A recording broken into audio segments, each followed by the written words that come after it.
Hello friends, कैसे हैं आप सब। उम्मीद है आप सब मस्त होंगे, बिंदास पढ़ाई भी चल रही होगी। स्वागत है सभी का BSc world Amar Singh YouTube channel में।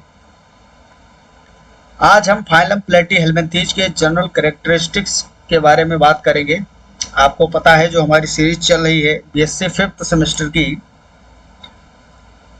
BSc fifth semester third year का जूलॉजी। अब ये कहाँ लिख जा रहा है जूलॉजी यूनिट सेकंड जिसका नेम है टीनोफोरा टू निमेटो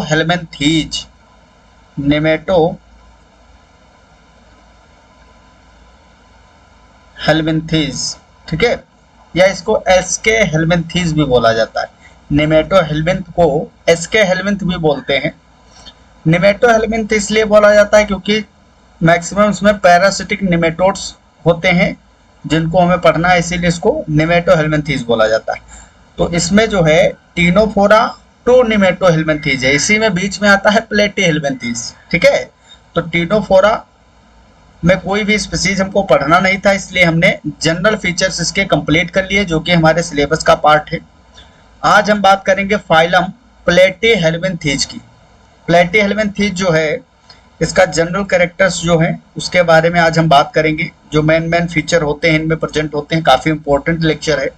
देन इसके बाद में इसमें दो स्पीसीज हमको पढ़ना है, टीनिया सोलियम और फेसियोला हिपेटिका। ये दो इंपॉर्टेंट स्पीसीज हैं जिसके बारे में पढ़ना है।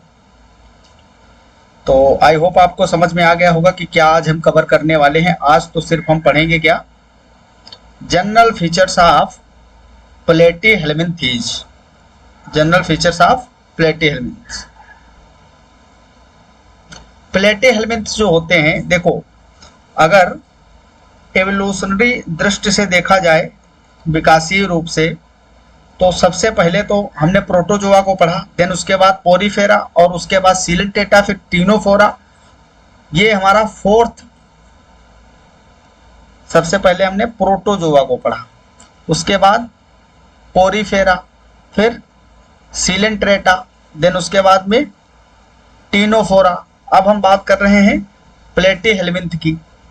प्लेटी हेलमिंथ जो है पांचवा फाइलम, ठीक है। तो जैसे जैसे आगे आप मूव करते जाओगे तो कुछ ना कुछ कॉम्प्लेक्सिटी देखने को मिलेगी, ऑर्गेनिज्म में कॉम्प्लेक्सिटी आएगी। जैसे प्रोटोजोआ ए सेलुलर या यूनिसेलुलर ऑर्गेनिज्म थे, सिंगल सेल के बने हुए, या फिर सेल भी कंप्लीट नहीं बनी है। पोरीफेरा में सेलुलर लेवल का संगठन आ गया था, इसमें बॉडी ऑर्गेनाइजेशन सेलुलर लेवल की थी। सीलेंट्रेट में टिश्यू लेवल ऑफ ऑर्गेनाइजेशन हो गया था, क्योंकि यहाँ पे टिश्यू का फॉर्मेशन हो चुका था, सेल ग्रुप्ड होने लगी थी, ठीक है। सेम टाइप की आइडेंटिकल सेल्स जो ओरिजिन में और फंक्शन में सेम है, उनसे टिश्यू का फॉर्मेशन होने लगा था। टीनोफोरा में भी सेम सीलेंटेटा के जैसे ही, क्योंकि मैंने कल ही लेक्चर में आपको बताया था कि सीलेंटेटा का जो मेडूसा होता है उसी के जैसे आपको टीनोफोर्स दिखेंगे। सबके स्पेशल कैरेक्टर भी मैंने बता रखे हैं। अब हम बात करते हैं प्लेटी हेलमिंथीज की। तो प्लेटी हेलमिंथ जो है ये पहला फाइलम है जिसमें organ system of body organisation देखने को मिलेगा। यहाँ प्रॉपर अंग बनने लगेंगे, ऑर्गन का फॉर्मेशन हो जाएगा। तो प्लेटी हेलमिंथ में आप देखेंगे बहुत सारी ऐसी चीजें हैं जो फर्स्ट टाइम आ रही है और काफी इंपॉर्टेंट है। ये जो है आपको याद होगा कि पोरीफेरा, सीलेंटेटा, टीनोफोरा, इन सब में, सीलेंटेटा और टीनोफोरा में मैंने आपको बताया है कि इसमें आपको रेडियल सिमेट्री देखने को मिलेगी, जबकि यहाँ पे बाइलेटरल सिमेट्री होगी। टीनोफोरा, सीलेंटेटा में सिर्फ दो जर्म लेयर थी, एपिडर्मिस, एक्टोडर्मिस और एंडोडर्मिस। बाहर एक्टोडर्म, इनर वाली एंडोडर्म। मीजोडर्म की जगह पे मीजोग्लिया थी, लेकिन इसमें आप देखेंगे ये ट्रिप्लोब्लास्टिक एनिमल है। कैसे हैं? ट्रिप्लोब्लास्टिक, मतलब इसमें तीनों की तीनों जर्म लेयर प्रेजेंट है। तो बहुत सारी ऐसी चीजें हैं जो प्लेटी हेलमिंथ से स्टार्ट होती है। जितनी भी चीजें इसमें लिखी हुई हैं उनको हम पॉइंट में कन्वर्ट करते जाएंगे और पॉइंट वाइज आप अपना नोट्स बनाएंगे और उसी को रिवाइज करके आपको एग्जाम में हेल्प मिलेगी। तो सबसे पहला पॉइंट है, they have dorso ventrally flattened body, मतलब इनका जो शरीर होता है वो चिपका होता है, फ्लैटेंड होता है। जब चिपका बॉडी होगी तो दो सरफेसेस हो जाएंगे, दो सरफेस होंगे, एक को हम डोर्सल बोलेंगे, एक को वेंट्रल बोलेंगे। अब यहाँ पे देखो हम लोगों में भी बॉडी जो है वो डोर्सो वेंट्रली डिवाइड होती है, हम भी अपने बॉडी में डोर्सल और वेंट्रल साइड्स को देखते हैं। जिधर माउथ होता है उसको हम क्या बोलते हैं, वेंट्रल साइड, और जिधर हमारा रीढ़ रज्जु होती है, वर्टिब्रल कॉलम है पीछे की साइड में पीठ में, उसको हम बोलते हैं डोर्सल साइड। उसी तरीके से प्लेटिहेल्मिन्थ जो होते हैं इनकी बॉडी चिपकी हुई होती है, फीते के जैसे कुछ इसमें होते हैं, जैसे टीनिया सोलियम जो है आपका, वो उसको हम फीता क्रम भी बोलते हैं हिंदी में, ठीक है। तो चिपके होते हैं, क्या होते हैं, चिपके होते हैं, फ्लैटेंड, और डोर्सो वेंट्रली बॉडी डिवाइड होती है, ठीक है। तो सबसे पहला पॉइंट जो है यहाँ पे, पॉइंट जैसे कल हमने लिखे थे उसी तरीके से लिखेंगे। प्लेटिहेल्मिन्थीज की जो बॉडी है, ठीक है, बॉडी वो कैसी होगी, फ्लैटेंड होगी, फ्लैटेंड मतलब चिपकी हुई, बॉडी चिपकी होती है, और डोर्सो वेंट्रली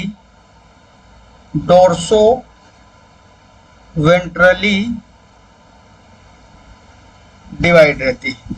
डोर्सल और वेंट्रल सरफेसेस होंगे, डोर्सल एंड वेंट्रल सरफेस मिलेगी आपको, ठीक है।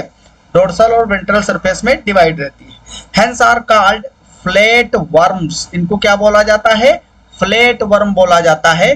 चपटे कर्मी, इसको क्या बोलेंगे हम, फ्लैट वर्म, फ्लैट वर्म बोलते हैं, मतलब चपटे क्रमी, चपटे क्रमी बोला जाता है। क्रमी आप जानते ही हो, वर्म किसको बोलते हैं ना, जैसे केचुआ होता है उसी को, उसी जैसे इसका स्ट्रक्चर होता है, फीते के जैसे होंगे लंबे लंबे। तो फ्लैट वर्म इसको बोला जाता है क्योंकि वर्म लाइक बॉडी है और डोर्सो वेंट्रली फ्लैटेंड होती है, चिपकी, इसलिए इसको हम फ्लैट वर्म बोलते हैं, ये इसका कॉमन नेम है। These are mostly endoparasites found in animals including human beings, मतलब ज्यादातर ये पैरासिटिक होते हैं, वो भी इंडो पैरासिटिक। आपको पता होगा जो पैरासाइट्स होते हैं, पैरासाइट्स यहाँ पे बता दूं, पैरासाइट जितने भी हैं परजीवी, वो दो टाइप में डिवाइड किए जाते हैं, दो कैटेगरी में। एक होते हैं इंडो पैरासाइट और दूसरे एक्टो पैरासाइट। इंडो पैरासाइट्स जो होते हैं वो विद इन द बॉडी, ठीक है, बॉडी के अंदर होंगे, बॉडी के अंदर परजीवी के रूप में रहेंगे एज अ पैरासाइट। और एक्टो पैरासाइट्स जो होते हैं, एक्टो पैरासाइट्स वो बॉडी के ऊपर होते हैं, कहाँ होते हैं, बॉडी के ऊपर, ठीक है। ये बात समझ में आई। जैसे कि जू, जो सर में जू होते हैं, है ना, ये सब क्या है, ये एक्टो पैरासाइट्स जो बाहर होते हैं। और अंदर जैसे मलेरिया का जो पैरासाइट होता है प्लाज्मोडियम, ये भी क्या है, इंडो पैरासाइट्स है। इसी तरीके से जो फ्लैट वर्म्स हैं, प्लेटिहेल्मिन्थ्स हैं, वो इंडो पैरासाइट होते हैं, found in animals including human beings. तो हम लोगों में भी देखने को मिलेंगे कुछ जो है, ह्यूमन बींग्स में भी पैरासाइट के जैसे रहते हैं, और बाकी अदर ऑर्गेनिज्म में आपको देखने को मिलेंगे, ठीक है। तो नंबर 2 आप लिखिएगा, point number 2, they are endoparasite, they are, ये पेन जो है मेरा छोड़ दे रहा है, थोड़ा एक बार चेक करता हूं।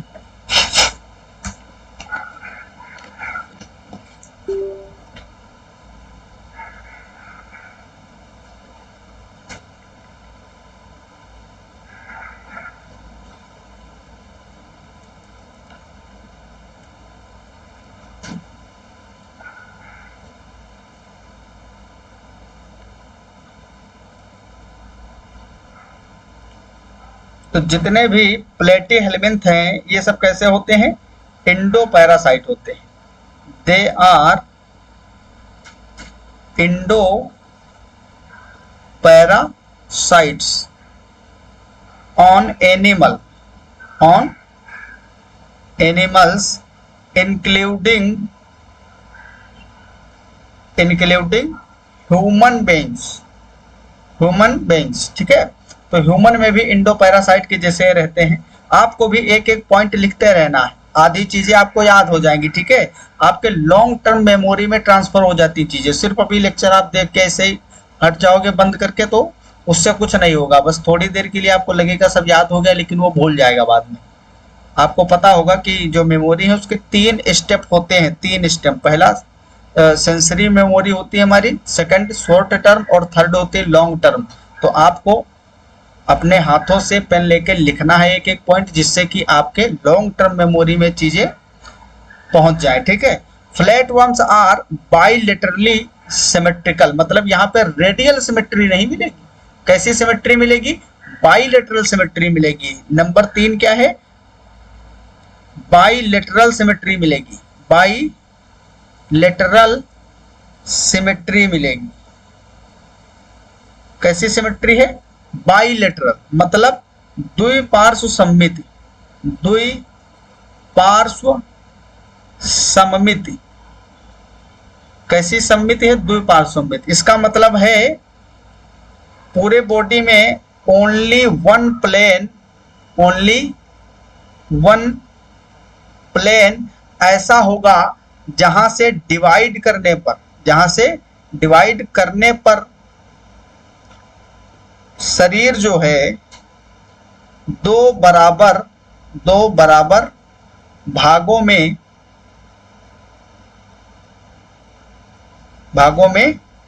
डिवाइड हो जाएगा, भागों में विभाजित हो जाएगा। मतलब बाइलेटरल सिमेट्री का मतलब यही है कि सिर्फ एक ही प्लेन ऐसा होगा बॉडी में जिसके थ्रू आप बॉडी को 2 बराबर हिस्सों में बांट सकते हो।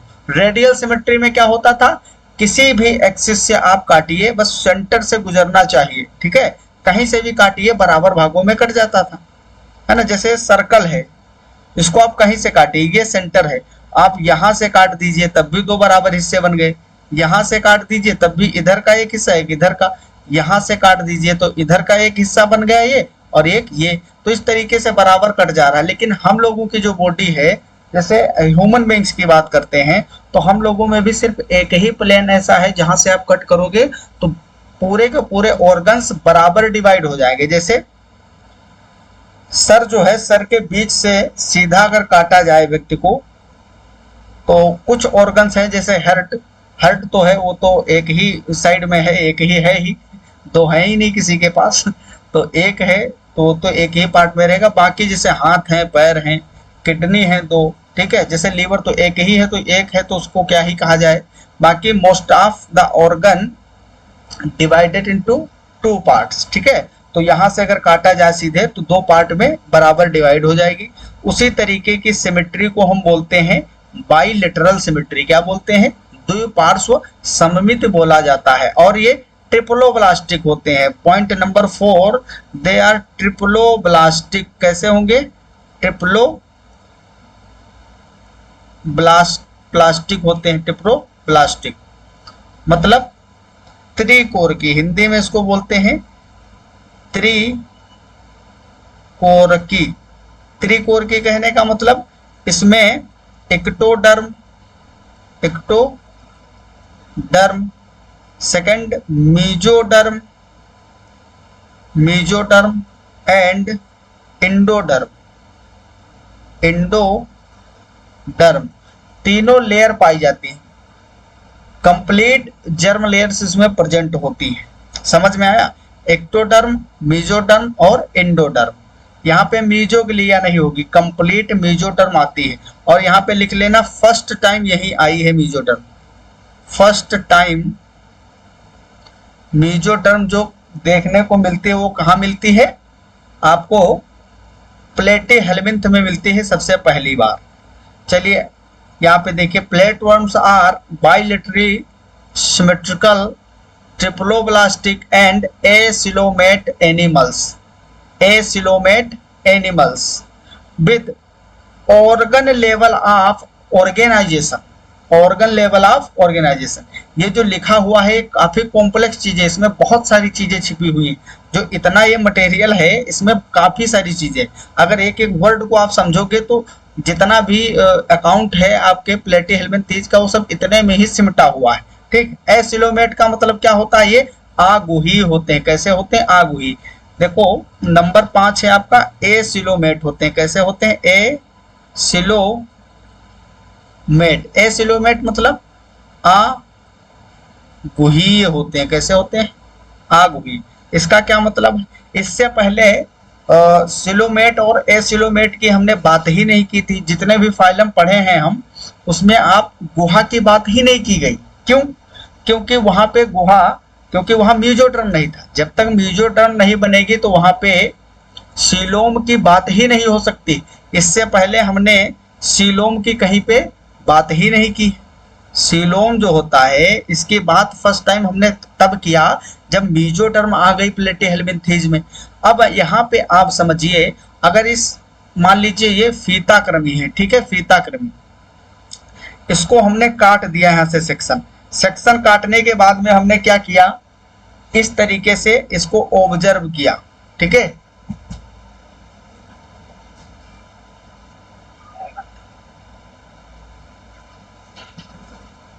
इस तरीके से जब काटेंगे इसको, ठीक है, सेक्शन, तो सेक्शन काटने के बाद आपको बाहर की ओर एक लेयर मिलेगी जिसको हम क्या बोलते हैं, इसको बोलेंगे इक्टोडर्म। आप सीलोम को समझिए, गुहा को अच्छी तरीके से, ये है इक्टोडर्म। ठीक है, और अंदर की ओर जो एक लेयर मिलेगी सेल्स की, उसको हम बोलते हैं इंडोडर्म। क्या बोलेंगे, इंडोडर्म बोलेंगे।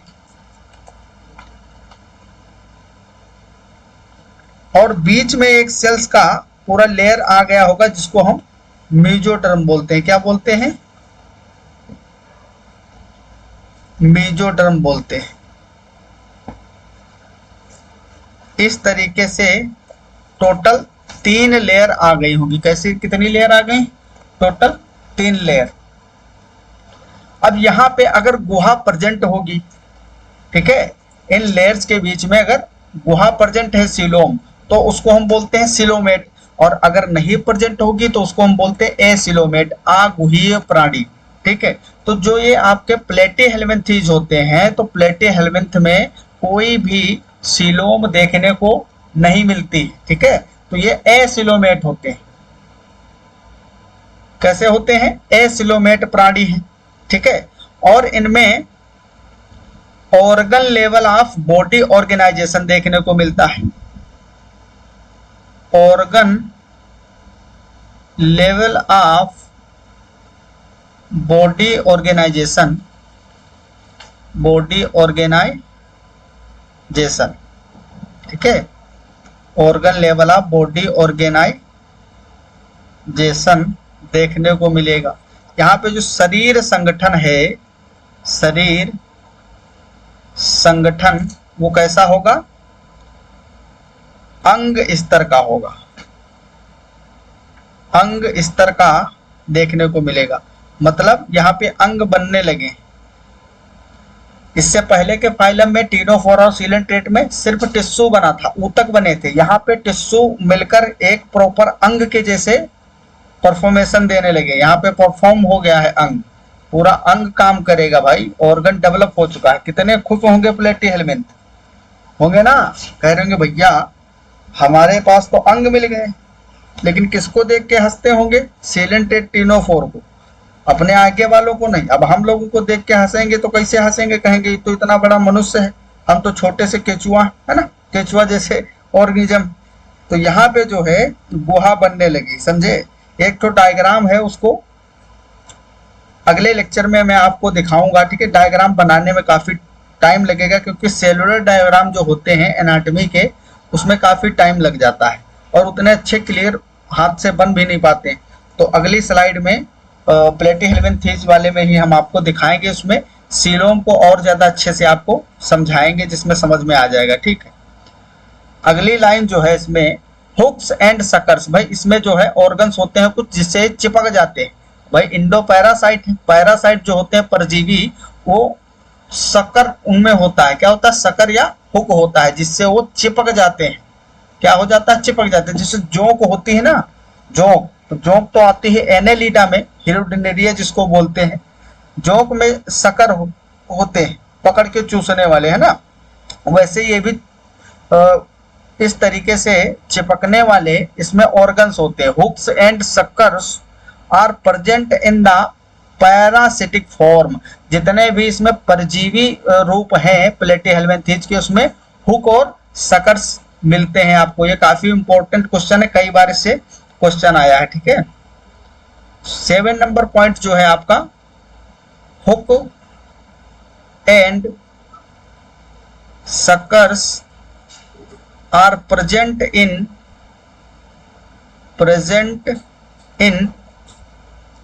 पैरासिटिक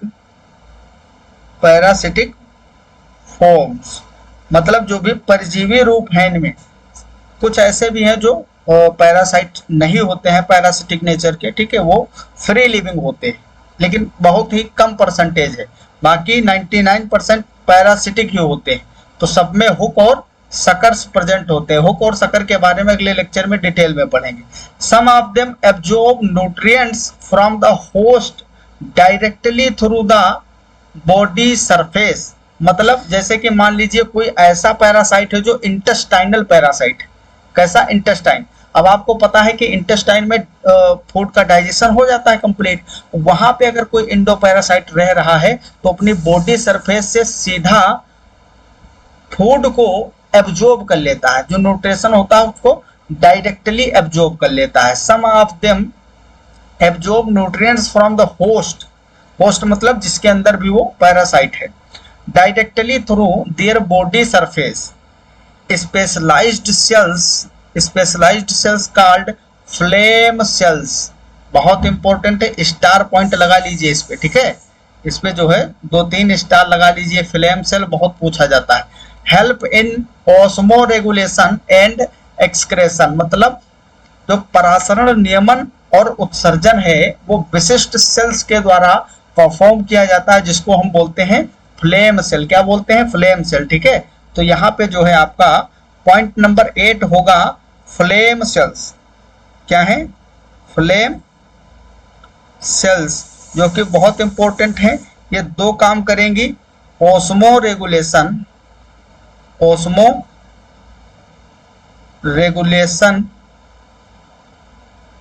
एंड एक्सक्रेशन, ठीक है। एक्सक्रेशन मतलब परासरण नियमन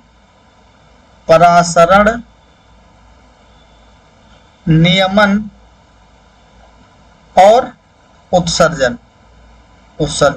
ये कितनी इंपॉर्टेंट है, आप कैसे कंपेयर कर सकते हो। जैसे हमारी जो किडनी होती है उसका ये काम होता है, उत्सर्जन और परासरण नियमन। तो ये जो सेल्स हैं वो प्लेटीहेल्मिन्थ में किडनी का काम कर रही हैं। किसका काम कर रही हैं, किडनी का। अब आप सोचिए किडनी कितनी इंपॉर्टेंट है हमारे लिए, है ना भाई। परासरण नियमन उत्सर्जन के लिए किडनी रिस्पॉन्सिबल है, जो कि बहुत इंपॉर्टेंट है।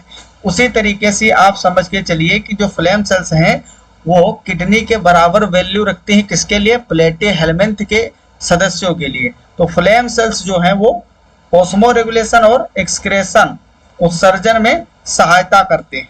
सेक्सेस आर नॉट सेपरेट, मतलब ये भी कैसे हैं, हर्मेफ्रोडाइट है। कैसे हैं, हर्मेफ्रोडाइट होते हैं। सेक्सेस आर नॉट सेपरेट मतलब हर्मेफ्रोडाइट होंगे। कैसे होंगे, हर्मेफ्रोडाइट होंगे। मेल और फीमेल सेक्स ऑर्गन्स एक ही ऑर्गेनिज्म में प्रेजेंट होंगे। Fertilisation is internal. कैसा है, इंटरनल मतलब आंतरिक निषेचन होगा। And development is through many larval stage. Development जो है इनडायरेक्ट होगा और बहुत सारी लार्वल स्टेजेज होंगी। क्या होंगी, लार्वा स्टेज होंगी। पॉइंट नंबर 10 जो है आपका, इसमें फर्टिलाइजेशन कैसा होगा, फर्टिलाइजेशन इंटरनल होगा। कैसा होगा, इंटरनल। इंटरनल फर्टिलाइजेशन मतलब आंतरिक निषेचन, आंतरिक निषेचन देखने को मिलेगा। फर्टिलाइजेशन इंटरनल है। और डेवलपमेंट जो होगा, डेवलपमेंट मतलब विकास कैसा होगा, इनडायरेक्ट होगा, इनडायरेक्ट होगा by many larval stage, larval stage कई सारी लार्वा अवस्थाएं होंगी, उनमें प्रॉपर निर्मोचन के बाद में नया ऑर्गेनिज्म बनके तैयार हो जाएगा। सम मेंबर्स लाइक प्लेनेरिया, इसमें रीजनरेशन पावर बहुत ज्यादा होती है। Some members like planaria possess high regeneration capacity, ठीक है। तो प्लेनेरिया जो है इसी में आता है, प्लेटेलमेंथीज में प्लेनेरिया जो होता है, प्लेनेरिया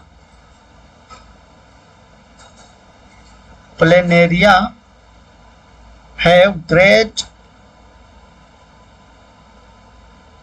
great power of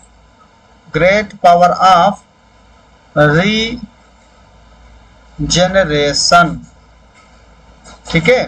पुनरुद्ध भवन इसको बोलते हैं, हिंदी में क्या बोलते हैं, पुनरुद्ध भवन। पुनरुद्ध भवन की असीम क्षमता होती है, पुनरुद्ध भवन की असीम क्षमता पाई जाती है किसमें, प्लेनेरिया में। मतलब इसका कोई भी बॉडी पार्ट टूट जाए, कट जाए तो फिर से तुरंत आ जाएगा, समझे। तो रीजनरेशन पावर इसमें बहुत अच्छी होती है।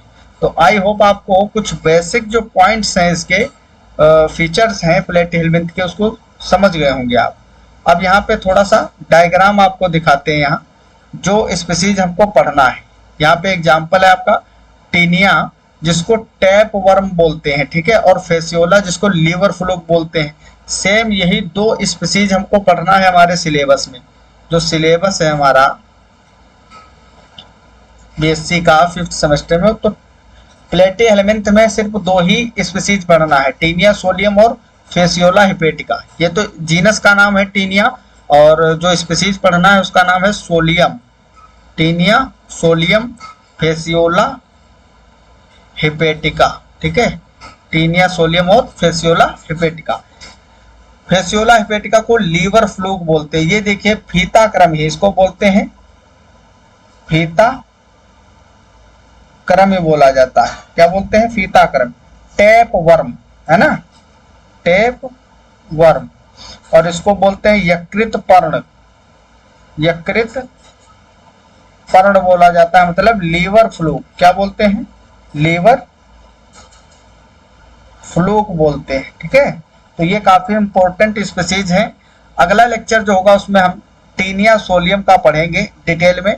इसमें जो है इसका एक एक सिस्टम पढ़ना है कंप्लीट, इसकी एनाटॉमी पढ़ना है, मार्फोलॉजी पढ़ना है, जितने भी सिस्टम इसमें पाए जाएंगे सब के बारे में डिटेल में पढ़ना है। फिर ऐसे ही हम फेसियोला के बारे में पढ़ेंगे।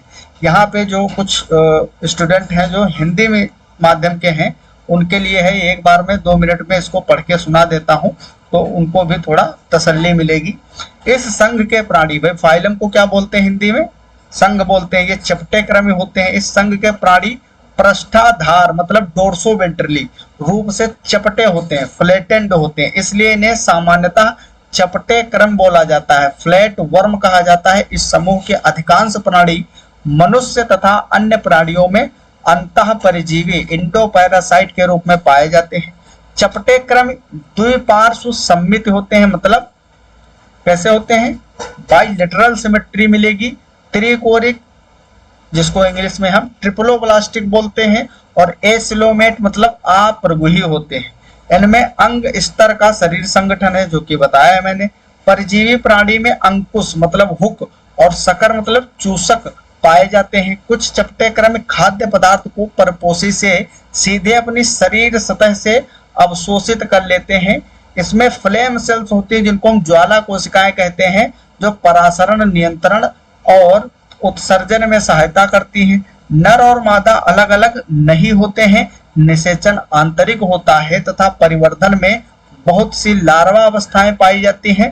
प्लेनेरिया में पुनरुत्थ भवन की असीम क्षमता पाई जाती है। ठीक है, प्लेनेरिया जो है उसमें पुनरुत्थ भवन की असीम क्षमता होती है, ग्रेट पावर ऑफ रीजनरेशन। उदाहरण जो है आपके टीनिया सोलियम, जिसको फीताकृमि बोलते हैं, फेसियोला हिपेटिका को हम पर्णकृमि के नाम से जानते हैं। तो आई होप आपको जनरल फीचर्स ऑफ प्लेटीहेल्मिन्थीस के अबाउट एक एक चीज क्लियर हो गई होगी। अगर कोई भी डाउट है इससे रिलेटेड तो आप लोग जरूर कमेंट बॉक्स में लिखना, और नहीं डाउट है फिर भी कमेंट कीजिए। ठीक है, अगर आपको अच्छा लगता है वीडियो तो शेयर करिए, लाइक करिए। वीडियो को अब तक नहीं सब्सक्राइब किए हैं तो प्लीज सब्सक्राइब करिए, और वीडियो को नहीं, सॉरी, चैनल को सब्सक्राइब करिए। वीडियो को कहाँ से सब्सक्राइब करोगे भाई, गलतियां हो जाती हैं हर किसी से। तो मिलते हैं अगले लेक्चर में, मस्त पढ़ाई करते रहिए। तब तक के लिए okay bye, all the very best, thanks for watching. जय हिंद, जय भारत।